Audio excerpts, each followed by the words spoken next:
Thank you all so much. We have been waiting a while, and you've been very patient, and it will be well worth it. My friends, I want to welcome you to Doral International, Trump's fantastic property, and to the new golden age of America. America's back, my friends. That's right. America really is back. We felt it before we left Capitol Hill. There's a new atmosphere, a new change. People are excited, and we feel that around the country. Many of you went home and heard that from your constituents and your family and friends. Something is happening. It's very exciting. America is back. Common sense is back. Strength is back again. That's right. What's happening around the world right now is interesting as well. Our allies and our friends are encouraged again, and our adversaries are nervous. They're on notice. They see what's happening because something has changed. There's a new sheriff in town. And American strength is back, and we have been so excited for that. The country has been waiting upon it. And the reason for that is because our new president is back in the White House, the 47th president of the United States.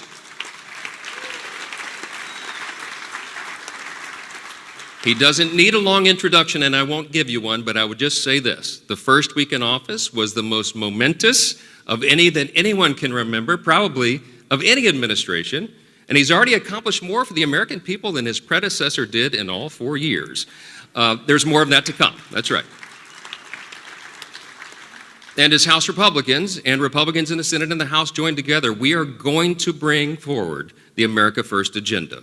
We will be a part of this new renaissance in America, the new golden age, and it begins right now. My friends, my colleagues, ladies and gentlemen, I am so excited to introduce to you tonight the 45th and the 47th President of the United States, Donald J. Trump.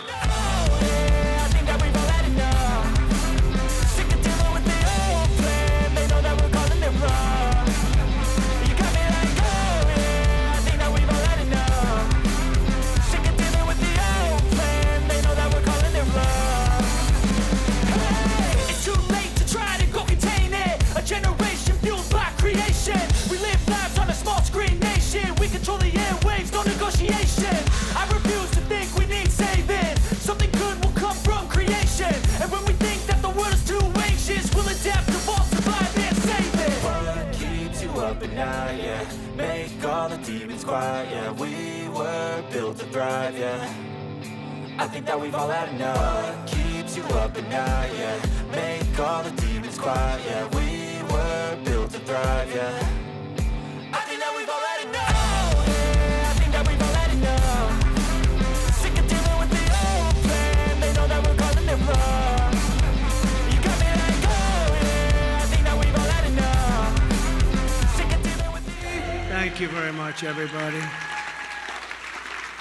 I want to thank you all and congratulate, this is a very big congratulations to our re-elected House Republican majority on your largest popular vote.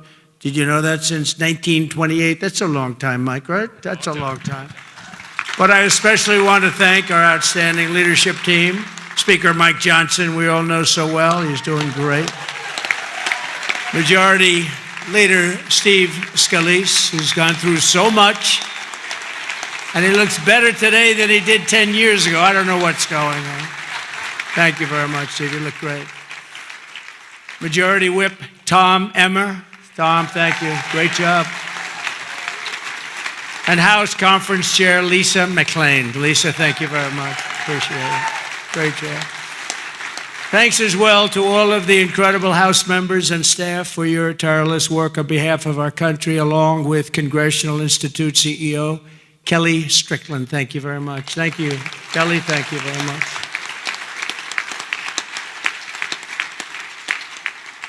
So we have Kellyanne Conway. Nobody knows Kellyanne. Does anybody know? Where's Kellyanne? She's around. What? She's so good. She's a good person, too. She's a good person, too. And the mayor of Hialeah, I love this guy because he said, sir, we want to name a major boulevard after you, and he did it. Anybody that names a boulevard after me, I like him a lot. Esteban Bovo and Hialeah, mayor of Hialeah, thank you, wherever you may be. Esteban, where are you? Thank you. Thank you very much. Thank you. Great honor, actually. A lot of people come back From Hialeah, they say, they just named a road after you. I said, that's okay. It's a beginning, right? It's a start. With the help of everyone in this room, we've just won the most epic, consequential political victory in American history, according to a lot. One of the major fake newspapers, so in this case it's not fake news, let's say, but they said it's the most consequential election victory in the last 129 years. I'm trying to figure out what that means, 120. Who was there 129 years ago? But it was a great one. At the presidential level, we won the popular vote for the first time of any Republican in decades. We swept all 7 swing states, Pennsylvania, Wisconsin, Michigan, Georgia, North Carolina, Arizona, and Nevada by very, very big margins, record-setting. And for the first time ever, all 50 states, did you know this? Shifted toward the Republican Party. We've never had that before. Nobody has, actually. It's never happened before. That's pretty good. You must be doing a good job, fellas. We won the largest number of African-American voters in Republican history, including 39% of black men, a record by a lot. So that's really nice. Thank you. And we won more Hispanic American votes than any Republican ever. It's never won any, not even close. Look at that, Hispanic American. We made historic strides with youth, men, women, urban, suburban, and rural voters. And in a political earthquake, yeah, sit down, just enjoy it. What the hell, we're going to be here for a little while. But in a political earthquake, we won a wave of support from labor unions, including massive numbers of auto workers, which gave us Michigan as an example. Think of that. We won Michigan easily, and we did tremendous with the auto workers. And an overwhelming majority of the rank and file membership of the Teamsters. The Teamsters were great. They showed up in droves, and we won them by a lot. Together, we're forging a new political majority that's shattering and replacing Franklin Roosevelt's New Deal coalition, which dominated American politics for over 100 years. That's what we're doing. And what Mike said before, common sense. It is a little bit of common sense. Maybe it's a lot of common sense. Under our leadership, the Republican Party has become the proud voice of hardworking American citizens of every race, religion, color, and creed. We've become the party of the American dream and wealth creation for everyone, not just the rich. If we do our job over the next 21 months, not only will House Republicans be reelected and expand our majority in 2026, we will cement a national governing coalition that will preserve American freedom for generations to come. There has never been anything like what's happened in politics in the last few years. Never been anything like it. Everybody, people of religion, everybody seems to be with us. I don't know how anybody could even vote for the other side. In many cases, they don't, but they do get credit for it. You'll have to think about that. I've raised a lot of money for the next race that I assume I can't use for myself, but I'm not 100% sure because I don't know. I think I'm not allowed to run again. I'm not sure. Am I allowed to run again, Mike? I better not get you involved in that argument. No, we raised a lot of money, a tremendous amount, and our teletown halls are something that's very special that nobody else is able to even contemplate using. We've gotten a lot of people elected with those teletown halls. We have 25,000, 30,000 people on just in a congressional area, and they win easy. It works for Elvis, the Beatles, and it doesn't work for anyone else, but it works for Trump. And we would have tremendous crowds on those calls, and I think I'll bet we got 35, 40 people elected because of the town halls. But I did say to them, and I said, this is the greatest, the person that sort of has the rights to it, and he happens to be a great Republican. I said, this is the greatest invention. This thing is going to make a fortune. He said, no, it's not that good, actually, because it only works for you. He said, actually, sir, it only works for you because somebody else they're not picking up. So I'm honored to have that privilege, and I used it carefully. But we've done a lot of the teletown halls for people, and I don't think we've ever lost one, right? It's hard to lose one, even if you only get 5,000 or 6,000 people on a congressional race. But we've done them for states, we've done them for governors, and we've done them for senators. And we did a couple countrywide. I did a couple for myself countrywide. They're absolutely amazing. And we got the message out through that and lots of other means. We even got it out through TikTok. Has anyone ever heard of TikTok? I have a little bias toward TikTok right now, I have to tell you. So we won youth by the largest margin. No Republican, we generally don't win youth. We won by 36 points. Can you imagine that? And I think TikTok had something to do. So pardon me if I'm a little bit, I became a little bit jaded toward TikTok, but we'll see what happens. We're going to have a lot of people bidding on it. And if we can save all that voice and all the jobs, and China won't be involved. You don't want China involved, but we'll see what happens. We'll see what happens. But over the past 7 days, my administration has been moving with urgency and historic speed to reverse every single disaster of the Biden administration. By the way, the guy was a disaster, okay? We want to be nice. And he's probably not listening right now because it's a little late. But, I don't want him to listen. I don't want to say it. I feel badly. I was, making the inauguration speech, and I'm saying all the bad things. And he's sitting like right here. I'm saying they were a horrible administration. They didn't know what they were doing. They were grossly incompetent. I got a guy sitting right next to me. It's not that easy to do, even though he didn't understand what I was saying. He really did. And deliver on the mandate that we've been given by the American people. In a single week, I've taken over 350 executive actions. We've signed 300, and who ever heard of that one? And as I said in my inaugural address, the American decline is over. It's over. The golden age of America has officially begun, and I think that's a good thing for us to talk about, the golden age and the American dream. I think it's a good thing because people haven't been talking that way for a long period of time. On day one, I directed every member of my cabinet to marshal all powers at their disposal to defeat inflation and bring down the cost of daily life, and we're going to do that. You're going to see it starting to happen when we get going with the energy. The energy is going to, brought everything up, and it's going to bring everything down. I imposed a federal hiring freeze, a federal regulation freeze, a foreign aid freeze. A foreign aid freeze, isn't that nice? We get tired of giving massive amounts of money to countries that hate us, don't we? And I created the new Department of Government Efficiency, and I think it's going to be very meaningful. I terminated the ridiculous and incredibly wasteful Green New Scam, one of the great scams in history. Actually, isn't it 12 years up? They gave us 12 years to live, right? I think that we passed it, right? We're still around. Can you believe it? The person that really came up with it is a person that never even took a course on the environment, was a poor student, not a good student, didn't understand a lot, and she came up with this idea, and everybody all of a sudden started going. And then mainstream, important Democrat leaders were starting, they got sucked into it. And we've spent trillions of dollars on just like throwing it out the window. You could throw it out the window, you would have been better off. I withdrew from the one-sided Paris Climate Accord, and I canceled. It was so one-sided, we had obligations, but Russia didn't, China didn't, other countries didn't. We paid everything. We're going to lose $1 trillion over a short period of time on that.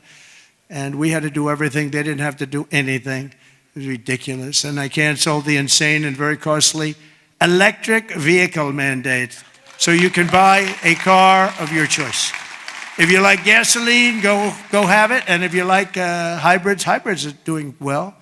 You can have it, or you can buy an electric car. We like electric. We like everything, but you have to have a right to buy everything. I withdrew from the World Health Organization, where we paid $500 million a year, and China paid just $39 million a year, despite a much larger population. How about that? So we're paying $500 million a year. China's paying $39 million a year. They have 1.4 billion people. We have, nobody knows what we have. So many people came across the border. Nobody has any idea. I used to say like 325, but we really don't know. But we're going to know soon. We're going to know. And I tell you, our people are doing a fun. Tom Homan and his staff are doing an incredible job getting the bad ones out. I declared a national energy emergency to unlock the liquid gold that's right under our feet, because we will drill, baby, drill. We're going to drill, baby, drill. It's going to bring down prices. And your energy costs are going to go way down, and that'll happen, I think, relatively quickly. I'm going to give fast environmental approval for anybody building a plant for electric generation, and anybody that invests more than $1 billion will get super rapid approval. Not that they have to wait for 9 years, 14 years, like I approved LNG plants in Louisiana. They were waiting for so many years Wasn't Louisiana's fault. It was some people, they just wouldn't get them done. You've got a snail here, a tiny tree here, and I got it done in a matter of a few days. I actually got it done. It took them 14 years. I got it done in about 3 days. The people, as we called them, I'll never forget, I called them and I said, congratulations, you got your permit. What? They were so shell-shocked. They didn't know what the hell was happening. They're going to spend, and they spent about $16 billion on each plant, and they've been roaring since then. But we got them done in a matter of a few days. Over the past week, we've begun the largest deregulation campaign in history, far exceeding even the record-setting efforts in my first term. That was record-setting deregulation, and that was just as big as tax cuts as far as business and jobs were concerned, I'll tell you. I actually asked, it's interesting because I actually asked some of the biggest businessmen in the country, I said, let me ask you, have you had the choice between the big tax cuts? We cut it from 40% to 21%. We're going to cut it further. But we cut it down to 20. Everybody said that would be impossible. The people on the stage helped us with that one a lot. But I said, if you had your choice of that or the big deregulation cuts, what would you take? These are the guys that run the big companies, the big oil companies, the big companies of every kind. I said, would you take the big tax cut or the big cut in regulations? And I've never had anybody said they'll take the tax cut. They took the regulation cut. I'll bet I asked that question 100 times to 100 of the biggest people. They always said, sir, we'll take the regulation cut. You opened us up. You let us create all these jobs that we've all seen happen. So it was even bigger than the big tax cut. I also signed an order to end the weaponization of our government against the American people and investigate all abuses of power. And I stopped government censorship once and for all, and we brought back free speech to America. That's what happened. We're going to bring it back. Because we didn't have free speech. We didn't have free speech. I mean, I was investigated more than any human being in history. Alphonse Capone was a baby. Now, this was a serious killer, Scarface. You've all heard of Scarface. He had a scar for a reason. He didn't play games, but he was Scarface. Of course, nobody ever called him Scarface to his face. They said, Al, you look great today. Guy had a scar that was like 2 inches thick that ran from here to here. And they say, Al, you look fantastic. But Scarface was not investigated as much as your president was investigated. And it turned out to be a positive thing for me. Can you believe it? It turned out to be, we got a lot of votes. I think we got a lot of votes because they saw it was weaponization. It was a fight against a political opponent. I ordered the end to all of the lawless diversity, equity, and inclusion nonsense policies across the government and all across the private sector and the military. We got it, we're getting it out, and we've gotten it out pretty much. We did that in 1 week, and it wasn't that easy, but everybody wanted it. People that were strongly in favor of it, I thought, called me and said, thank God you got rid of that. That was so bad. It was so bad we hated it. We abolished 60 years of prejudice and hatred with the signing of one order, all approved by the Supreme Court of the United States. It was a big thing, and the United States has become a meritocracy again. We are a country that's based now on merit for success. Merit. If you're good at what you do, you're going to go places. I made it and who would have thought that was going to happen? We didn't even talk about that one because I figured that one was going to be toughest to get. And so we are now, if you do a meritorious job, if you do something where you're just outstanding, you advance, and that's what it's about. It's about competition, and it's about a lot of things, and the other becomes a very dangerous plateau. We were on that plateau too long, and it's one of the reasons that you saw very bad things happening with our country. I made it the official policy of the United States government that there are only 2 genders, male and female. Gee, that was a tough one. That was a tough one. Some of these people say like 7 genders. I'm trying to say, go and name them. They got some weird stuff going on. No, we have 2 genders. I renamed the Gulf of Mexico the Gulf of America, and we are restoring the name of a great president, William McKinley, to Mount McKinley in Alaska. in honor of the incredible people of the state of Ohio who loved their governor and loved the man that became president. He was the big Tariff sheriff, they used to call him, and made a lot of money. Our country became very rich, and when he was assassinated, Teddy Roosevelt became president, and he spent all of that money that was made from tariffs. The money was so enormous, and they built a thing called the Panama Canal. You might have read about this lately. It's become a hot subject because China essentially has taken it over, and we're not going to let that happen. We're not going to let that happen. It was the biggest investment to this day ever made by the country. In other words, if you bring it up to modern day numbers, we spent money that we've never spent anything so much. We've never had so many people die. 38,000 people died building the Panama Canal 110 years ago. And they gave it away for $1. It's also one of the most profitable things ever built. You know, these ships are lined up back to Florida trying to get through. We're not going to let that happen. It wasn't the deal. We didn't give it to China. We gave it to Panama, sort of, I guess. But they haven't behaved properly. Perhaps most importantly, I declared a national emergency to stop the invasion of our southern border. We're going to stop that invasion. We've already done it. And today in Tijuana, you probably saw, I got a call from Tom Homan and some of the people. They said, sir, it's unbelievable. There is nobody. You have this huge area. It's a gathering area. It's always been packed with these people. What they did to our country is so unbelievable. That they could do this to our country is so horrible. But he said there's nobody there. And then they actually put it on television. I got to see it.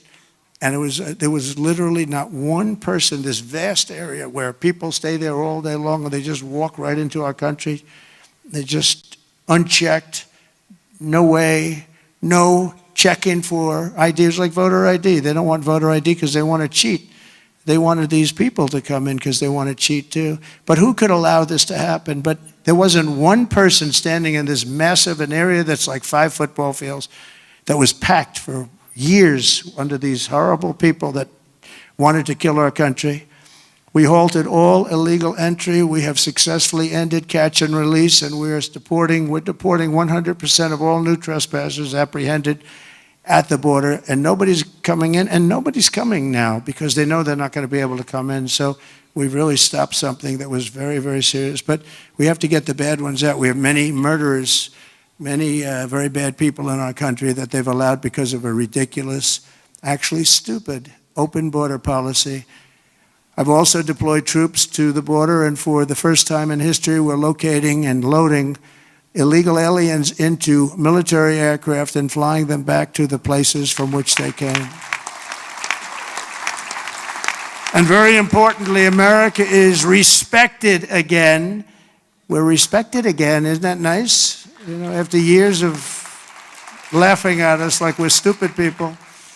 And as you saw yesterday, we've made it clear to every country that they will be taking back our people that we're sending out, the criminals, the illegal aliens coming from their countries. We're taking them back, and they're going to take them back fast. And if they don't, they'll pay a very high economic price, and we're going to immediately install massive tariffs. It'll be placed on them and other sanctions, but the tariffs, I told you, most beautiful word in the dictionary. I also told you that I said that the first time, and I got just absolutely decimated by the fake news, you know. I said, it's the most beautiful word, and the fake news said, what about religion? What about God? What about love? So now I say it's the 4th most favorite word in the dictionary. It's God, love, it's all these other things, but I say number 4, but God, love, religion, tariff, 4th. Another couple of weeks, it'll be like 10. Hopefully it's going to stay in the top 10, but the fake news went after me, Tom, because I didn't say the first 3. And now that I say it, immediately say it. I'm sure they're going to find some others. Throughout the week, the heroes of ICE have been hunting down and arresting hundreds of illegal alien criminals per day, including those with charges and convictions for rape, child sexual assault, terrorism, and even murder. Many murders in the crowd, and many of these murderers have committed far more than one murder. This is not going to work out, and we're going to get them the hell out of here. And members of the savage Venezuelan prison gang known as Transgender, and MS-13, including 50 violent individuals who were rounded up in Aurora, Colorado, which the Venezuelan gang took over. The governor, who's a radical left governor, was petrified. He didn't know what to do. He said, no, it's not that bad. They've only taken over a couple of apartment houses. See, they went into the real estate business. They did it unconventionally. They did it with guns. We have to go out and borrow or use cash to buy. They just did it with guns. They took over. He said, no, it's not that bad. They only took over a couple of buildings. We're tracking down the illegal alien criminals. We're detaining them, and we are throwing them the hell out of our country. We have no apologies, and we're moving forward very fast. They're very dangerous people. They're very dangerous people. They're violent people. I used to say these are more violent than our criminals. In fact, the best part about them is they make our criminals look quite nice, actually, by comparison. They are very violent people. We also have many violent criminals in our country, however, that did not necessarily come here illegally, but have been arrested 30 times, 35 times, 41, 42 times in a couple of cases, 25 times, 18 times, many for murder and other heinous charges such as pushing people into subways. As the train's coming along at 45 miles an hour, boom, you get pushed into the subway. They had it last week.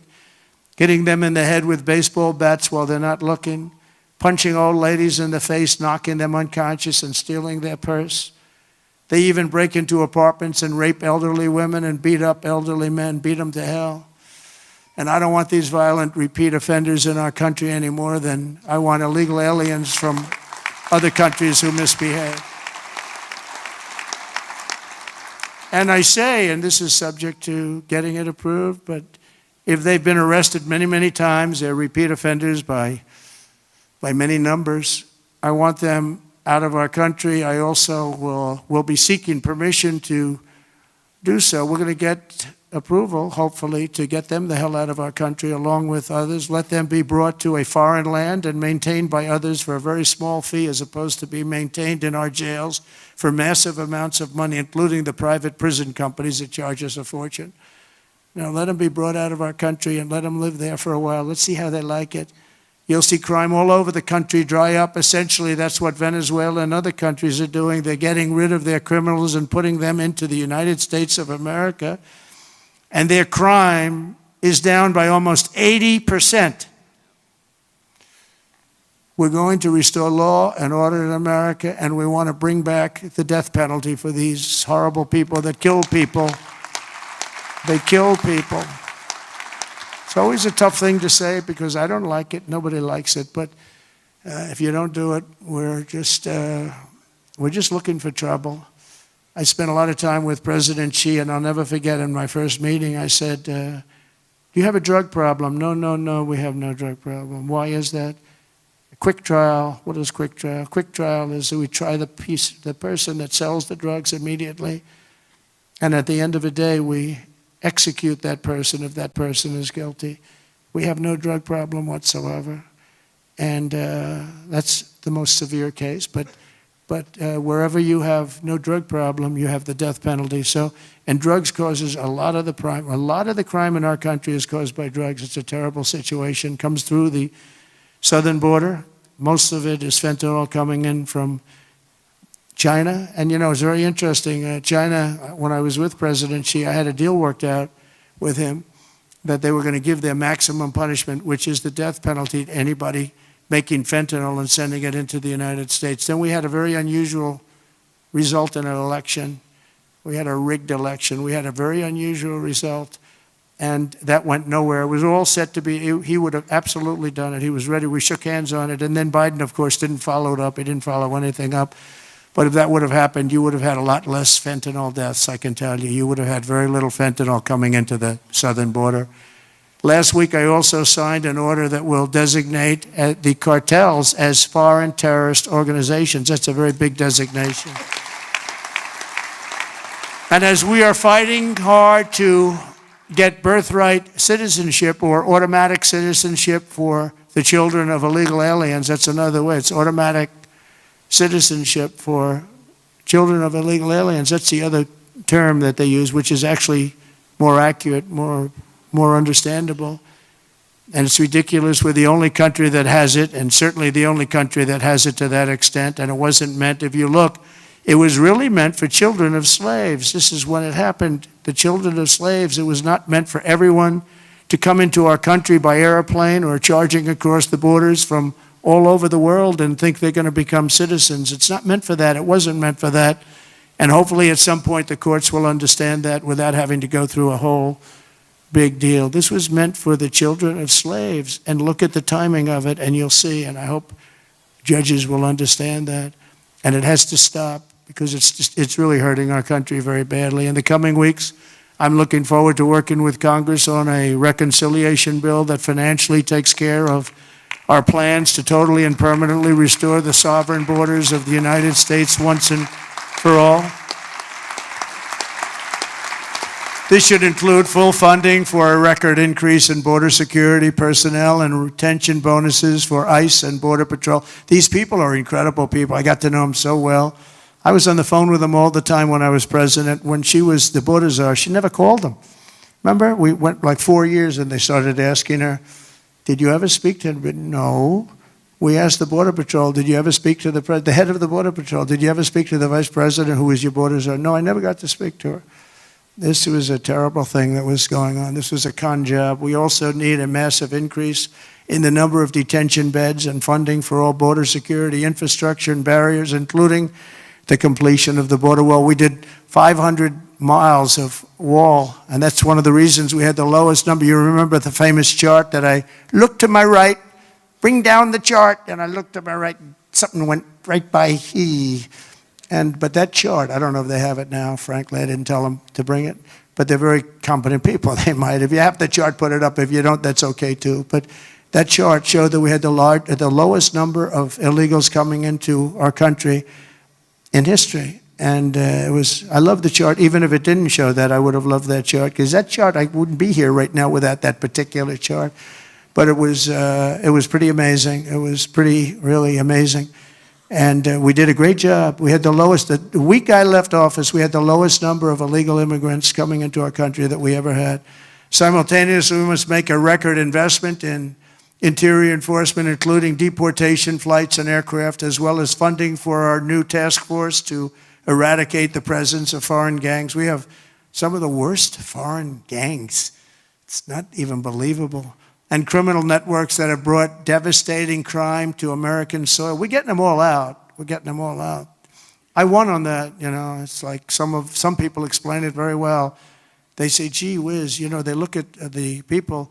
As you know, in Colombia, they agreed with us almost immediately after I got involved. And Marco Rubio and I worked together. He did a great job. And we really did. And Mike Waltz, we have a great group of people. But we were being scolded because we had them in shackles in an airplane. And he said, this is no way to treat people. Now you got to understand, these are murderers, drug lords, gang members, just the toughest people you've ever met or seen. How would you like to be the pilot of a plane? You got 2 pilots up there and you got 300 people sitting in a plane. Every one of them either a murderer, a drug lord, a kingpin of some kind, the head of the mob, or a gang member. And you're flying that plane, it's not going to end well. Do you ever see the movie Con Air? That's what, yeah, except here's the difference. The people in Con Air were actors. They weren't nearly as tough as these guys. I would say that plane would be gone before it ever left. Those pilots would be gone before it ever left. So they don't want us to shackle them. I don't want to be in that plane. I want to thank every Republican House member for voting to pass the Lake and Riley Act, for first enforcement only bill. That's been passed in 3 decades. I met the parents of Lakin, and they were incredible people. They were just so devastated. I mean, can't even explain to you. You can't say somebody's life is over, but essentially their life is so different, and it can never be the same. She was beautiful. She was great, great person. But to have a bill of such importance named after her is a great tribute. But what these parents, and you know, you have so many of them, where they've lost a loved one to crime, but to this new form of crime, criminal illegal aliens, it's massive. The numbers are massive, and you add that to the crime we already had. This shows the potential for additional enforcement bills that will help us crack down on criminal aliens and totally restore the rule of law in our country. I'm also eager to get to work with Congress on the largest package of tax cuts and reforms in American history. We've got to get that done. And we don't want to get hung up on the budget process. We just want, whether it's one bill, two bills, I don't care. Let these guys, they're going to work it out. They're going to work it out one way or the other. But the bottom line, the end result is going to be the same. We want to have all of those benefits. And we want to keep people's taxes low and actually make them lower. And that's not just rich people. That's everybody. It's, frankly, proportionately the lower scale, much more so than a higher scale. Not only must we permanently extend the Trump tax cuts, if we don't, you're going to have about a 60% tax increase. But I also intend to keep my promises, starting with no tax on tips, no tax on Social Security, and no tax on overtime. We're working very hard to get them done, and we are. I went to Nevada just this last couple of days. I started off in North Carolina because I didn't want to forget the people of North Carolina were treated so badly by FEMA. And they came to me, they said, "Sir, you're going to California tomorrow." I said, "Well, what about North Carolina?" "Well, we'll do that another time." And I said, "No, we won't. I'm stopping in North Carolina first." And we stopped there. We met great people. Franklin Graham has done a fantastic job. He's done a great job, but others also. And I met people that were devastated. The Democrat Party with FEMA, their FEMA did absolutely nothing. And we have that worked out. Your congressmen are helping very much there. Your three Congress people are working very hard on that whole thing, along with Michael Whatley. And Laura wants to be involved too. Laura Trump, she's doing great jobs. She's done a great. Michael and Laura have been unbelievable as the head of the RNC. They've been unbelievable. Unbelievable. You know why I picked Michael? I said, who ran North Carolina? Tell me. Because in the 2016 election, we did so well. And then in 2020, we did great in North Carolina. But others, we watched, pink. What the hell's going on? But with North Carolina, when he had 600 lawyers, 601 lawyers working for him, and they didn't play games in North Carolina, I said, that's the guy I want to run it. And Michael Whatley has done an unbelievable job, and he worked with Laura so well. She comes from that state, from North Carolina. They've done such an incredible job. So thank you very much. I want to just thank you in front of leadership. Incredible. And I really don't want to give him another job, to be honest. That's the most important job. He said, "Sir, I'll go anywhere." I said, "I don't want you to go anywhere. I want you to stay where you are. We'll give you plenty of money to get the job done, right? But we don't want to lose it." I mean, he could do anything, actually, but he's a very talented person. There's nothing more important because we have to win in 2 years or we have to win in 4 years. There's nobody better to head it up. So thank you very much, Michael, and really stand up. We're just an incredible job. Really amazing. I wanted to save that for leadership, because I say it all the time. People don't know what the hell I'm talking about, but leadership knows what I'm talking about, and it's really incredible. The two of you as a team are unbelievable. Our administration will also be working to implement the Make It in America plan that I outlined very successfully in my campaign. I think my campaign, I really focused on the border more than anything else. A lot of people said the biggest thing was inflation and the economy, and then maybe the border was third. I always felt the border was first, because I felt that people could really understand that you can't have people pouring in from the prisons all over the world and from mental institutions all over the world and dumped into our country. So I talked about that much more so than I did inflation. I mean, inflation was terrible. It was the worst. I think it was the worst in the history of our country. But you can only talk about it so long. The price of apples doubled, the price of bacon is quadrupled, everything is a disaster. And you say it, and then what do you do? With this, I could give examples of what they're doing to destroy our country, and I felt it was the strongest thing. It's funny, in 2016, I won on the border. In 2020, we did so well, I couldn't talk about the border. My people would say, "Sir, don't bring up the border. Nobody wants to hear it." I said, "No, I did a great job." It was a horrible border in 2016, but That border was beautiful compared to what we have now. So I didn't talk about it, and we did great. I mean, look, I got millions of more votes in 2020 than I got in 2016. Nobody ever got the most votes of any Republican in history in 2020. But this time I said, let's make it too big to rig. We're going to make it too big to rig, and that's what happened, and they couldn't. They tried, these cheating guys, these cheating people, but they tried, but they gave up. I brought taxes down from 40% to 21%, which everybody said was impossible, and I did it with these people up here and a lot of the people there. A great congressman. I want to name every one of them, but I'd be naming them all night. I'm looking at them. Look at all these people. They're great. They're so great, Russell and you, and every single Virginia. Look at Virginia. She's a killer. Nobody would know she's a killer. But I got all these congressmen. I want to name every one of them, but I got like 100 and something things. People would say, let's get the hell out of here. This is getting very boring, right? But I will tell you, as a group and individually, they're incredible people. Every one of them I like, although every once in a while, if somebody votes against me, I don't like him for a little while. But we like every one of them. And this guy has the ability to get along with everybody, which he has to when you have a majority of really 5. You know, they say 1, but it will be. But right now it's 1. I want to make him sound a little bit. But he has an ability to get along with people, and he's very smart, very tough.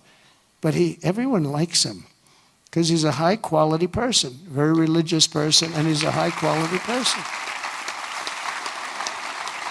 You know, we have other guys here, and I know that everybody likes them, but they're like one of them in particular. I love this guy so much. I won't name him because I don't want to embarrass him, but I don't know if he'd be happy or not happy, but he's very, very strong, very, very popular, but he has 36 people that won't vote for him. It's 36. That's not a lot. That's a small percentage. Tom is incredible, but Tom has a couple of people that probably have been beaten badly and beaten up. You beat up some people badly, and it's a little tougher. But he's done an unbelievable job. I've become friendly with him. I didn't really know him. And over the last year or so, I've become friendly. He's incredible. He's an incredible leader. You really are. But you have a couple of people that maybe more than one. Let me put it that way. So they all love him. Your wife loves you. That I can tell you. He's got a great. Where are you? Where are you? Stand up, please. Just stand up. Come on. What a great wife and family. It's true. Thank you. She is a great. Look at her.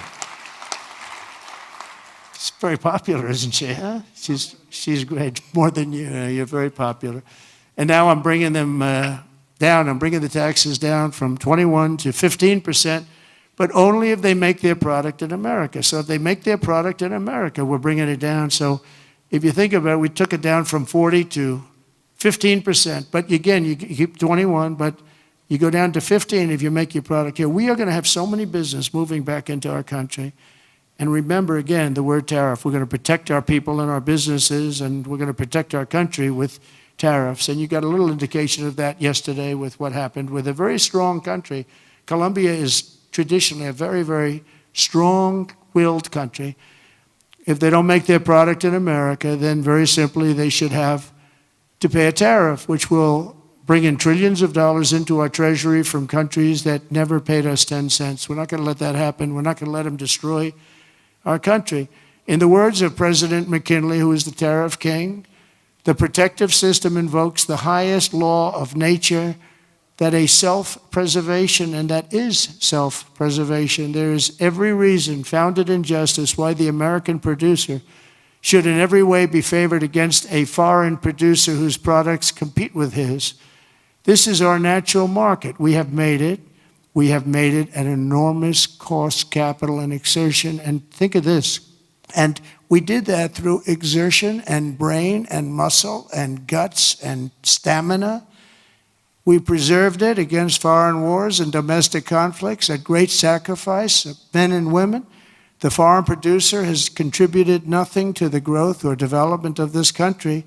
So if you want to share with the citizens of the United States our home market, then you must pay for the privilege of doing it. In other words, you have to pay for the privilege of coming into our country, taking our jobs, taking our product, destroying our countries, We mentioned North Carolina, the furniture business, what they've done to these great artisans. I used to go down to North Carolina all the time to buy furniture for hotels that I was building, and they had the most incredible artisans. That whole thing was wiped out by China mostly, but others, and just wiped out. But it's going to come back. It's going to come roaring back. It's all going to come roaring back. We're going to put tariffs on outside countries and outside people that really mean us harm. They want to, well, they mean us harm, but they basically want to make their country good. Look at what others do.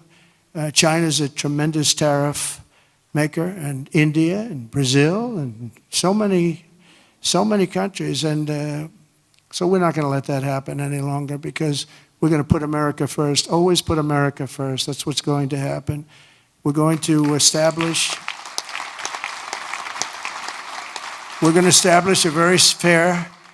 a very fair system where money is going to come into our coffers, and America is going to be very rich again, and it's going to happen very quickly.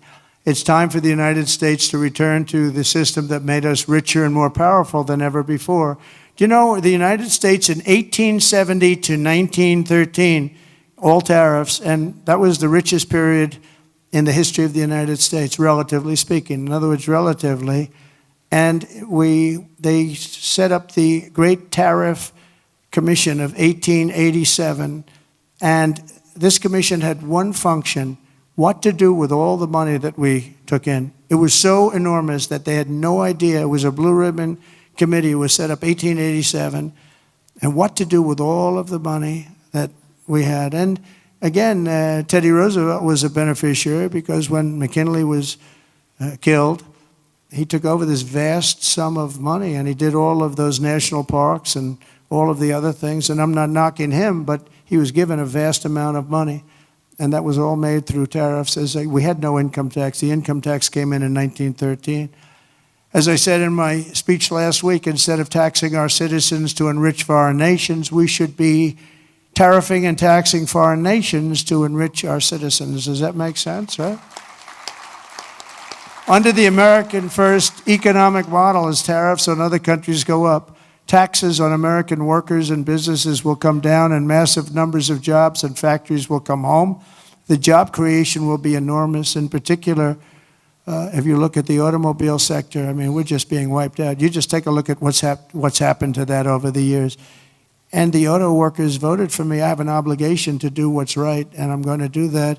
Do you know, in Mexico, they were going to build the largest auto plant anywhere in the world, and it was during the campaign, my most recent campaign, and a very great gentleman, all he does is he builds auto plants. He was building this factory, and I said, how's it going? I said, I want to go around and take a look at one of your factories that you're building, one of the big ones, one of the good ones. I said, okay, are you ready? When are you going to do it? This is 9 months ago. He said, you'll have to go to Mexico. I said, what about the United States? He said, we're putting up a couple, but they're small. He's the biggest guy at doing this. He said, in Mexico, they're building massive automobile factories. I said, you mean they're doing it? And who's the owner of the factories? He said, mostly China. One in particular is massive, and it's built fairly close to the border. So they were going to build cars and send them into the United States for no tax or very little tax, and destroy Detroit, just destroy the rest of it, what's left of it. Because Mexico's taken 32% of our business over years, over 30 years. And the other one is Canada. Canada's taken massive amounts of, they send us millions of cars. We don't need them for that. We want to have the cars made in Detroit or South Carolina or many other locations, whether it's union or not union. But I said to him, so when is this plant going to open? He said, well, we're going to start it in a couple of months, and it'll be open in about a year and a half. It's the largest plant in the world. I said, I'm not happy with that. And I said in my next speech that I am going to charge them, if it takes 100% or 200%, no car is coming in from Mexico into the United States without a massive tariff. And I said it 3 or 4 times. And what happened is about 2 months later, I see that same gentleman who was in the audience, and I said, I want to see him backstage after I'm finished with the speech. And I met him backstage. I said, John, let me ask you, what happened with that plant? Where is it now? He said, sir, China's canceled it. Why? Because they think you're going to be elected, and they thought you were going to charge big tariffs on the cars coming in, and it doesn't work if you're going to charge. So they canceled the plant, and Detroit now will breathe, and we're going to do just the opposite. We're going to have these companies come in, and they can build that plant if they want, but they have to build it across the line. They have to build it in the United States. Amazing. Amazing. We did so many things, and we weren't even elected yet. That would have been a disaster. If that plant were built, it would have been a disaster. That would have wiped out. That was bigger than most of the factories put together, the auto plants put together. In particular, in the very near future, we're going to be placing tariffs on foreign production of computer chips, semiconductors, and pharmaceuticals to return production of these essential goods to the United States of America. They left us and they went to Taiwan, which is about 98% of the chip business, by the way. And we want them to come back, and we don't want to give them billions of dollars like this ridiculous program that Biden has. Give everybody billions of dollars. They already have billions of dollars. They've got nothing but money, Joe. They didn't need money. They needed an incentive, and the incentive is going to be they're not going to want to pay a 25, 50, or even 100% tax. They're going to build their factory with their own money. We don't have to give them money. They're going to come in because it's good for them to come in. They're giving them money. They don't even know what they're going to do with it. I had people tell me, we have no idea. We didn't need money. They don't know if they're probably going to use the money to build in other places, other countries. It's a ridiculous plan, very expensive and ridiculous. The only way you'll get out of this is to build your plant. If you want to stop paying the taxes or the tariffs, you have to build your plant right here in America. That's what's going to happen at record levels. We're going to have more plants built in the next short period of time than anybody ever envisioned before, because the incentive is going to be there, because they have no tariff whatsoever. In fact, they have help from us if they build their plant in America. And we're going to look at pharmaceuticals, drugs. We're going to look at chips, semiconductors, and we're going to look at steel and some other industries. And you're going to see things happening. If I didn't put on the massive steel tariffs, you wouldn't have one steel plant right now in the United States. If I didn't put on the tariffs on washing machines, dryers, and the like, you wouldn't in Ohio, you would have lost all of those companies that made washing machines and dryers. Jim Jordan is the one that got me started. Was Jim here by any chance? Is Jim here? Where is Jim? Where's Jim? Oh, look at him. Wow. That's not a great seat for a man of such power. Do you know that Jim has he's a great wrestler. He was All-American wrestler 3 times, 128 and 1. That's not a bad record, and that's the way he fights too. But he has a better record. Undefeated as a wrestler in high school. And I say, how can you do that? Because a freshman can't beat a senior. But he figured out how to beat seniors. So I stand up again, Jim. Let's give you a hand as a wrestler. As a wrestler, big hand. As a politician, very good. But Jim, is it true that we went up there, remember we had 25,000 people standing in the streets in this little beautiful town with Whirlpool, right?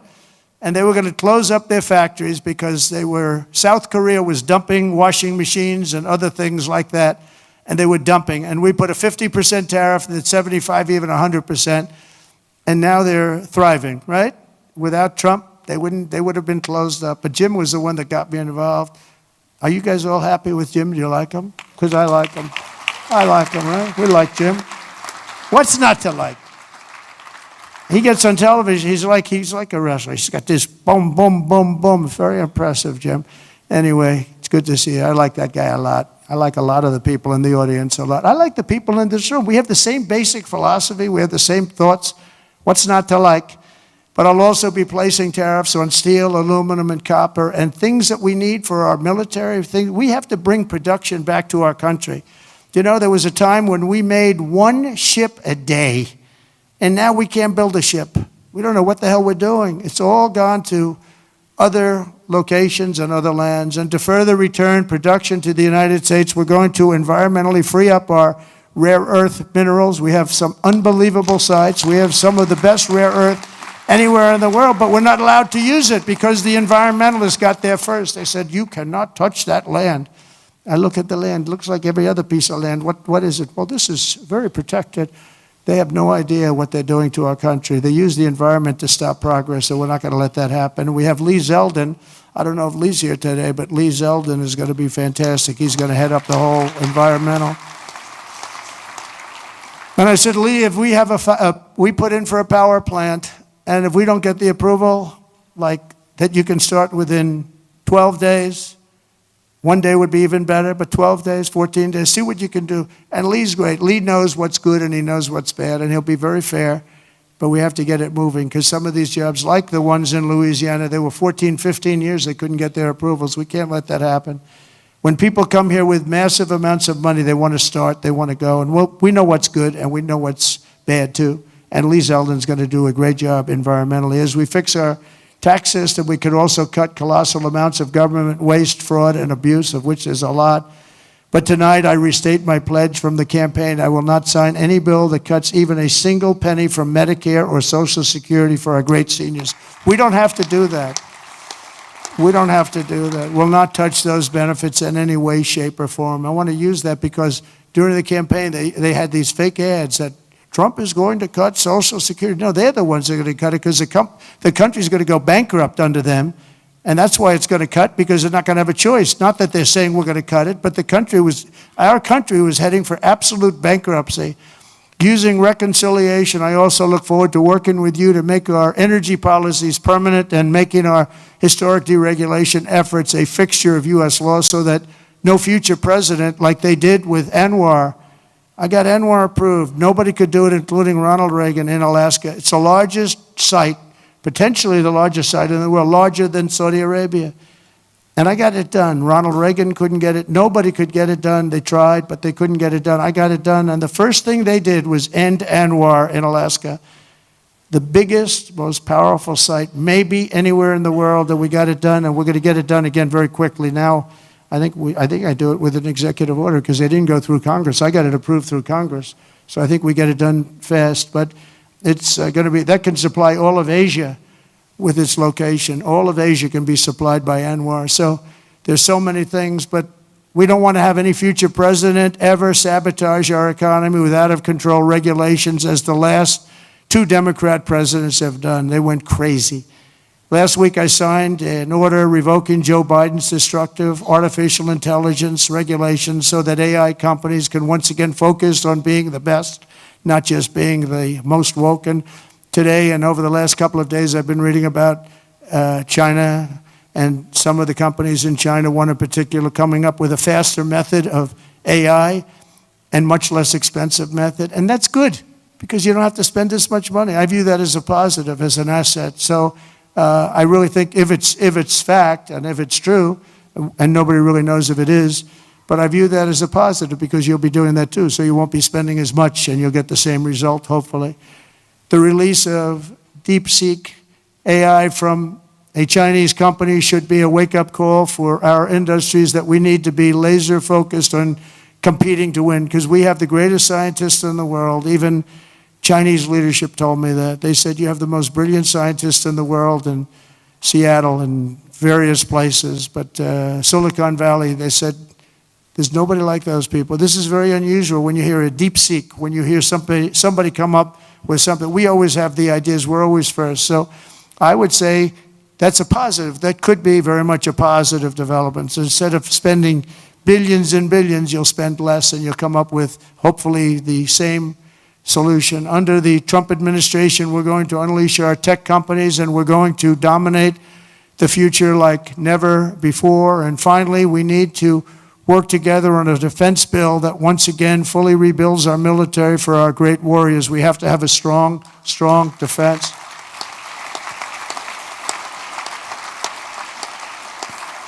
And in a little while, I'll be signing 4 new executive orders. First is that I'm directing our new Secretary of Defense, Pete Hegseth, who's going to be great, by the way. Thank you for the support.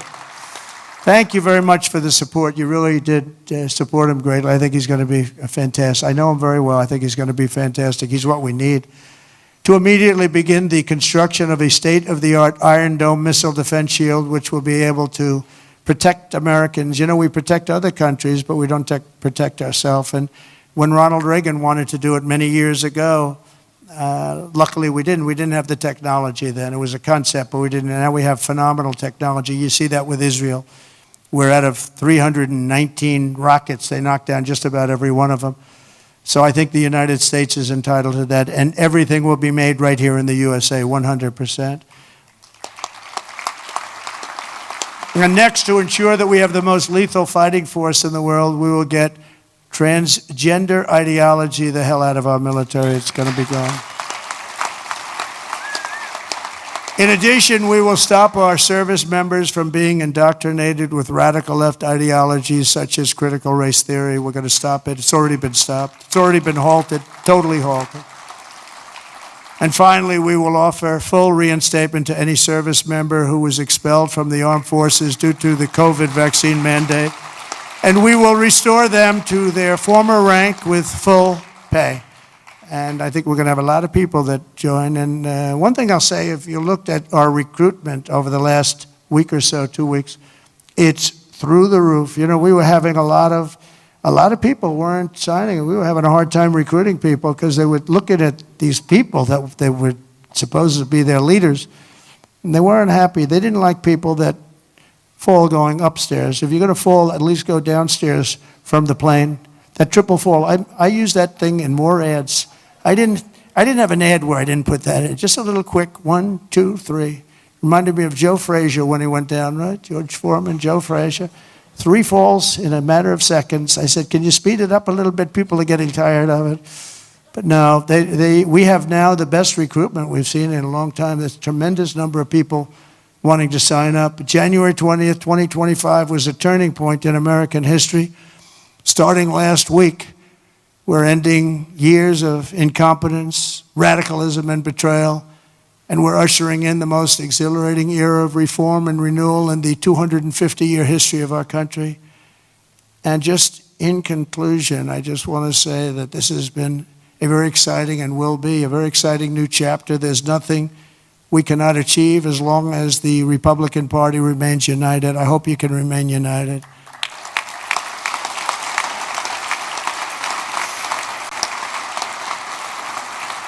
And it's one thing I give the Democrats a lot of credit for because, you know, they have lousy policy. I think, frankly, half of them are totally crazy. But they do stick together. They stick together on stuff that nobody can. I mean, how can you want prisons emptied out into our country? They stick together. They stick together on everything. Impeachment hoax number 1, impeachment hoax number 2. They stick together. Although I must tell you, you gave me great support during those 2 problems. Those 2 fake witch hunts, which have now turned out to be totally fake and disgusting. But you gave me tremendous support. But the Republican Party has to stick together. We just can't have people going, 1, 2, 3 votes. And we don't have that luxury. It would be different if we had a 20-point, 30-point, 30-person majority, but we don't. We have to help leadership. And, you can be assured that you have certain philosophies, that if you're going to have most of the people, almost all of them, voting for something, you're going to be okay. It's not going to be bad. You have to stick together. It's the one thing that I would say we don't get very high marks. Everything is so hard. We always have 2 or 3 or 5 or something, people that just don't want to do it. And you just got to do it. You just got to do it. Make life easy. Just got to do it.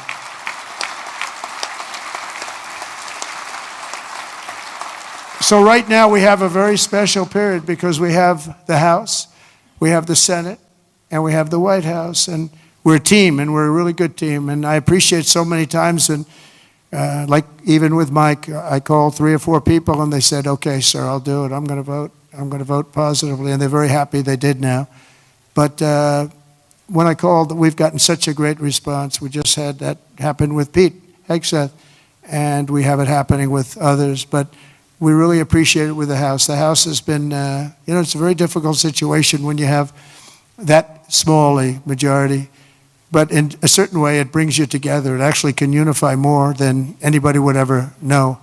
And a victory is sweeter, as they say, because of it. And I think we're going to have a lot of victories, but we have to stick together. We have to work together. We have to fight together. And we're going to win together. We're going to win like never before. We have a chance to win like never before. As long as we stay united, the 119th Congress will be remembered as the most successful and accomplished Republican majority in American history. I believe that. I think we have a chance of doing it. Right? And in January 2027, We will have a larger Republican House, a larger Republican Senate, and our country will be richer, safer, stronger, prouder, greater, freer, and ever before. I really think that we're going to have some big victories coming up, and I'm going to be helping every single one of you. I'm raising a lot of money, and I want to use it for the House, and I want to use it for the Senate. I've raised a lot of money, and I told my people, we raised $1.7 billion. They raised $2.6 billion. They have the unions with, checkoffs, which is always tough, $10 a month times millions and millions of people. And then we won, and we won by a lot. And they wanted to go out, and they still haven't raised it. They're trying to raise $28 million. They cannot raise 10 cents. It's good to win, I will tell you. It's really good to win, but they can't raise money. But I told my people the morning after. Now, normally, because we have so many donors here and so many people that I love and respect, a lot of great friends of mine, but I told my people, Meredith and Susie, by the way, how good is Susie, the Ice Maiden? Where is the Ice Maiden? She is so great. She is so good. Stand up, Susie. The Ice Maiden, ladies and gentlemen.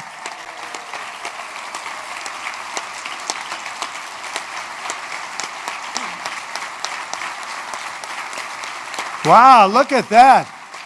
Most powerful woman in the world, they say. Most powerful woman in the world. She's made of ice. She's great. No, when I came to Florida, Florida was a Democrat state. Had a Democrat governor. They had one Democrat senator. It was largely a Democrat state. And through various reasons, I ended up with Susie running the campaign, and she was unbelievable. We won it in a landslide. And then the second time, we won it in an even bigger landslide. And when it came time to choosing somebody to run the campaign, the whole campaign, I said, what about Susie from Florida? She never lost. I won every primary. I won every. I didn't lose anything. And it was a Democrat state. And it was a landslide both times. And all of the Republican stuff was almost like it didn't even exist. It was amazing. And I said, what about Susie? Well, sir, a woman has never been in this position before. I said, really? Oh, by the way, we have Kellyanne Conway. She didn't do too badly either, right? She did a great job, 2016. And when it came time to chief of staff, do you know that there has never been a woman chief of staff? But there is now. There is now, right? I didn't know that. I'm so surprised. I'm very surprised. But it came time to running the campaign, and I said, well, I've never had a loss with Susie. She comes from great stock, Pat Summerall is her father. Pat Summerall was a football player, great football player, but a really great announcer, really the voice of the NFL for 27 years or something. He was great, and a leader. He worked with John Madden, and he was able to get John Madden to do things that nobody else could do. They'd say, Pat, John is really difficult. Now, John was a difficult guy, but he got big ratings, and he was good. And Pat would go up, come on, John, let's get this done. Come on. I know you don't like the heads of the company. They're paying you a lot of money. Come on, John, let's get it done. And he'd go and do it. And this went on for, 27 years, right? But he was a leader, her father. And, this is somebody that has the gene. I'll tell you, she's great. And she's done a fantastic job. So she was so good with the campaign. I said, let's let her do the campaign. And it was flawless. And again, I said before, we had her win a lot of votes because it's crooked as hell. And I hope you can go to voter ID and same-day voting and paper ballots and all of those things, because ultimately we'll never lose a race if you do that. I'm telling you, you'll never lose a race. And I hope you can get that. And that's said to the governors mostly, but you people have a lot of power over it. But Susie ran the race, and we did phenomenally, and then we just made her the chief of staff, and she's doing great. They say it was the greatest opening week in presidential history, and I think, it couldn't be a hell of a lot better. Even CNN is saying, this guy is amazing. I couldn't believe it. I said, did CNN really say that? Because nobody watches, so nobody was able to confirm it. But it was pretty amazing. Oh, the camera just went off. It's always tough. Usually you get them by surprise. But I just want to thank everybody. We're going to make this tremendously successful. I believe we're going to have one of the greatest 4 years in the history of our country. We're going to turn it around quickly, and then we're going to go on, and We're going to progress like nobody ever thought possible. And I want to thank these great 4 people because they really are leaders and they're phenomenal people. And I want to thank all of my friends in the audience, many of whom are congressmen and congresswomen and people that have just tremendous talent. Every single one of you, I know every one of you, and you have tremendous talent. And if we stick and if we fight together, there's nobody can stop us. We're going to have, because they have bad policy. Their policy is so bad. Nobody could win with this policy. Nobody. And we have the best policy. And again, as they say, and we say, and I've been saying for a long time, we're the party of common sense. And we're the party that's going to have the best 4 years ever. Thank you very much. Appreciate it. Thank you very much.